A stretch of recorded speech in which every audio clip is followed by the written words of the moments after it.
What's up guys, I hope you had a fantastic Christmas. Today I want to introduce you to something you probably haven't seen, something that could very well dictate what the next generation of smartphones are going to look like.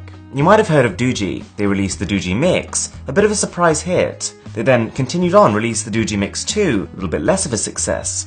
And in a bit of an effort to probably redeem the Doogee Mix 2, they've released this. Now this is a render of what the company claims is the future of smartphones, or at least the model that they'll be applying to create one of their upcoming devices. What we are talking about here is a smartphone for which almost the entire front of the device is covered in display, for which the bezels running around all four sides have been slimmed down to almost non-existent. You're probably thinking, we've seen a lot of phones that already look something like this. We've seen a lot of these mix-themed devices which have characteristically small bezels around the sides, but all of these phones have shared one common trend, which has now been removed, and that is that giant chin at the bottom of the phone. Once that has been removed, what we are looking at here is potentially 90% to 95% screen to body ratio. But it comes with some interesting implications. To achieve this, the phone has had to become a dual layer sandwich, where the earpiece, the proximity sensor, and what appears to be a dual front-facing camera have to be hidden in the rear back piece of the phone, which can be slid up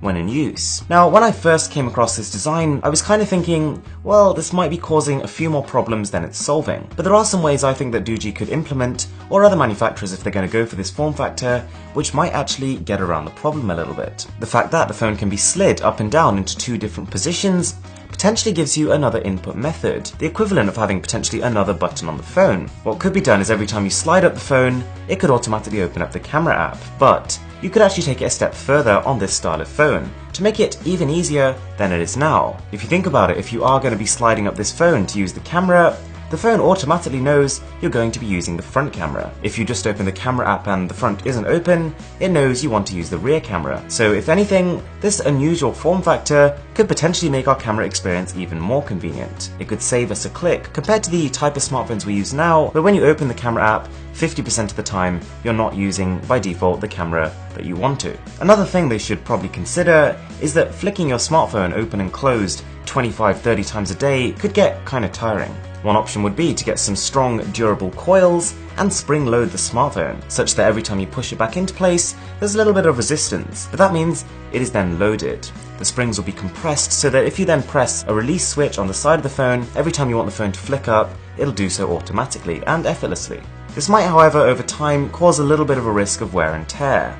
Generally speaking, the less moving parts you have on a device, the less likely it is to go wrong. So they could also just connect the top and the bottom halves with some sort of electric slider. The third thing that I think is really important for either Doogee or whoever makes the first phone like this to do would be to make sure the phone has two distinct positions, the in position and the out position. And in either of these two, it's going to click firmly into place. What you really wouldn't want is for the back part of the phone just to be flopping around. You can't be on the phone to someone and your earpiece is just jiggling up and down because it's not locked into place. That would be a really sloppy experience. Okay, this body doesn't seem to at all affect the speaker placement.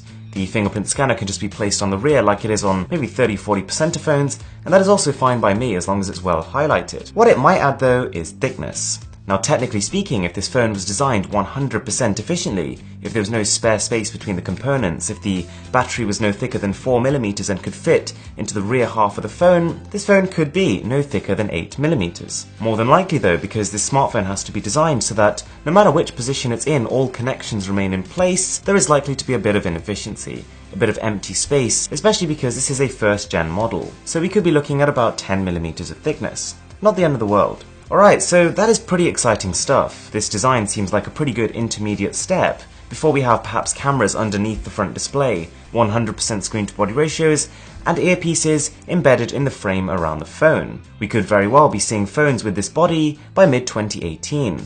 That's not a long way away. Before we round things off, it is worth saying Doogee isn't the most credible company out there. It's very possible they are making false promises in order to generate hype or maintain people's interest, but at the same time they have garnered quite a brand reputation in a very short period of time, so it wouldn't necessarily be a very wise move to squander it with something like this. So take it with a pinch of salt, but at the same time I think it's pretty likely that they will follow through, in some capacity. If you haven't seen my comparison of the Doogee Mix 2 and the Doogee Mix 1, it's an interesting comparison that ends with some quite telling results. So do check that out, I'll leave it as a card above. And if you're not already subscribed, it would mean so much to me if you could smash that subscribe button down below. With that being said, my name is Aaron, this is Mr. Who's the Boss, and I'm signing out.